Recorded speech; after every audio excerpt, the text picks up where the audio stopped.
The Jackson State Tigers look like they have found their rhythm. They keep winning and winning and winning, and we're going to talk about it even without Coach Prime. We're going to talk about that right after the bumper. Stay tuned.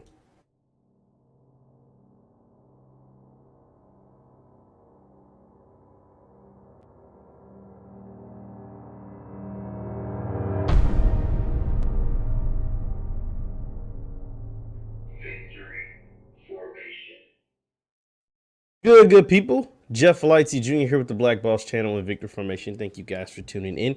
Be sure to hit the thumbs up button, like, share, subscribe, and the notification bell because we upload every single day. Now, today I'm here to talk about the Jackson State Tigers. Coach Prime's team down there in Jackson, Mississippi, running things over there in the SWAC. They just continue to dominate. They get their latest win over I think it's a pretty good Texas Southern team, TSU, down there in Texas.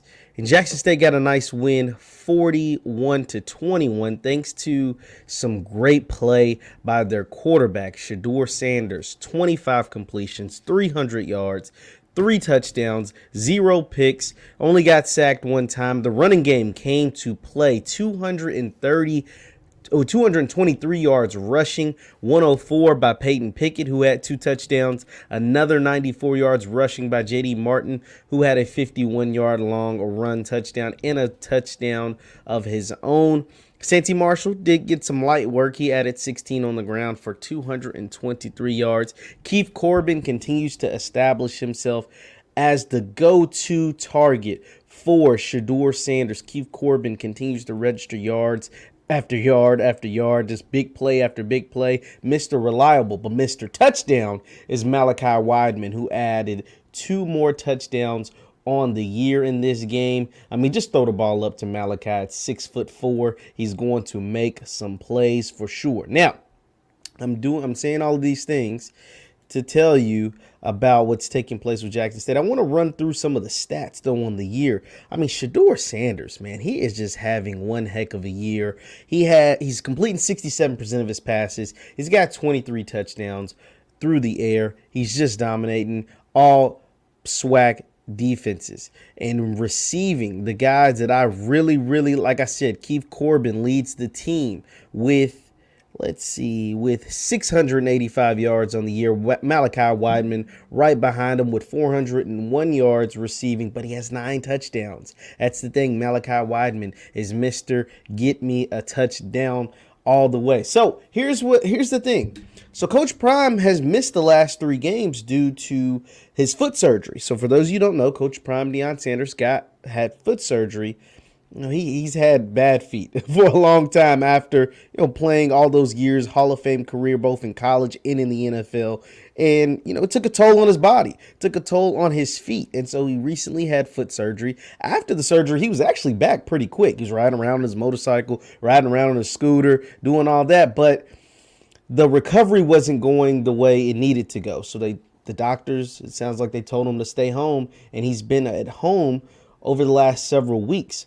And Coach Flea has taken over as the interim head coach and has led the team to 3-0. Now, it hasn't always been perfect. This game against Texas Southern wasn't perfect. It was tied 21-21 for the longest. But Jackson State was able to score 3 unanswered touchdowns and win the game 41-21. So I'm saying all of this to say this. I think we are starting to see the Jackson State team round into form. Now, it sucks because their head coach isn't there, and they would love for their head coach to be a part of, the continuing maturation of the team, right? The team is literally, we're watching them perform. We're watching them get better. We're watching them become the team that we always knew they were going to end up becoming with all this talent right in front of our eyes. The reason why Jackson State is able to be so great, too, I'm going to keep alluding to it, is the fact that they have a mature quarterback. See, it's really hard to win games at any level of football, but specifically at the Division I level in college or college period and at the pros without the right quarterback. We see all of these great teams, both at the college level and especially at the pro level, and how good their overall team is, but they don't have the quarterback position right, and so therefore their team is limited, supremely limited in what they can do and what they will be. See, Jackson State has the the signal caller, the right one that's going to make them and break them. Well, make them, not break them, make them in a lot of games, and that will allow them to win a lot of games because he is so talented. That is Shedeur Sanders. We spoke about it. 23 touchdowns on the year. I think only one interception on the year. One interception to 23 touchdowns. That's a hell of a ratio. I mean, that is a hell of a ratio for Shedeur. Or maybe he has 3. He has less than 5. So he's got, I think it might be actually 3. 3 interceptions to 23 touchdowns. It's crazy. The distribution of the ball. Obviously, he has his favorite in Keith Corbin, and then he has his red zone guy in Malachi Wideman, the transfer from Tennessee, and Keith Corbin is the transfer from Houston, who continue to make plays. You get the right quarterback with the right skill set, with the right guys around them.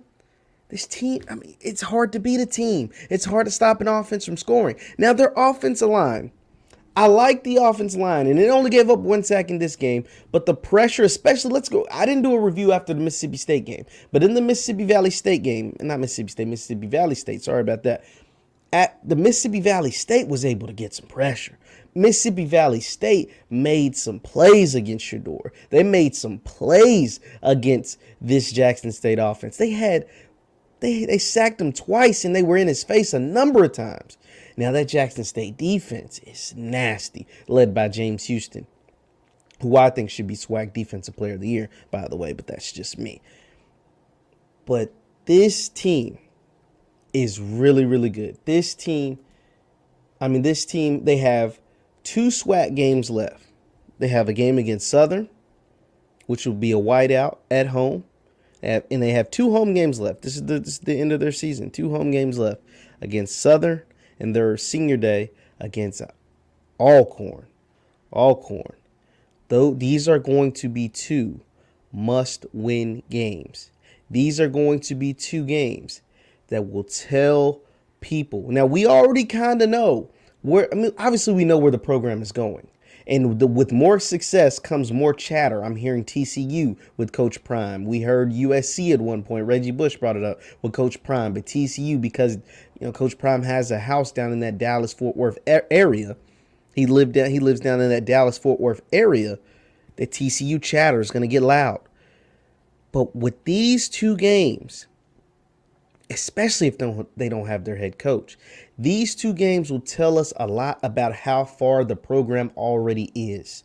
If they are able to go out and beat Southern and beat Alcorn and head to a SWAC championship game, this program is light years ahead of schedule. To me, now to some of you, you'll say, hey, they got all the best recruits. They got Deion Sanders. They should be able to do X, Y, and Z, and yada, yada. And there's some truth to that. But there's one thing to recruit kids, right? To recruit the best players. There is one thing to do that. And there's another thing to go out there and execute. There is another thing to go out there and remain undefeated in conference play. To honestly being, 2-3 plays away from having an undefeated season. The Louisiana Monroe, which was the only loss on the season, by the way, it took place in week 3, and they haven't lost a game since. They lost 12-7. They had a bad day. This was before they made the change at offensive coordinator. Let's not forget that. This is before the change at offensive coordinator. Once that change in offensive coordinator was made, they have been lighting up the scoreboard. They made the change at offensive coordinator after the Delta State game, right? Are we correct? They made it during the bye week after the Delta State game. And these are the points they put up. They won the Delta State game 24-17. And after that game, they haven't scored under 28 points the rest of the season. We got 61, 28, 42, 28, 41 points. Once the change was made at offensive coordinator, the playbook opened up. It took the training wheels off of everybody, Shedeur included. The playbook opened up. They started running the ball more. They started incorporating different running backs. Santee Marshall getting more carries. J.D. Martin getting more carries. Now, Peyton Pickett came back and was a dog in this game, right? Not to say that they don't need him, but they incorporated more explosive, more athletic running backs outside of Peyton Pickett. Peyton Pickett is tough. He's a hard runner, but he isn't that explosive big play back. Santi Marshall has more of that in him. J.D. Martin has a lot more of that in him. And this offense has exploded ever since. Not in it. If I believe now, this is me just being hypothetical, but if they were to play Louisiana Monroe right now, it would be a different ball game. It wouldn't be a 12-7 loss. I can guarantee that. I can guarantee that. Remember, against Florida A&M, they only scored 7 points, and then it was week 1, and in week 3, they only scored 7 points. And a loss. The Florida A&M 7 points was enough to win the game. The 7 points against UL Monroe wasn't enough, and they lost. And then that close game, only scoring 24 points and just not looking efficient against Delta State. Scoring a bunch of points and then going long droughts without scoring.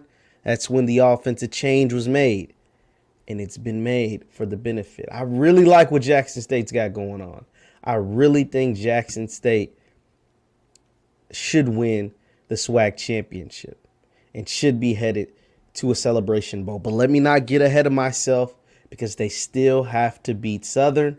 They still have to beat Alcorn.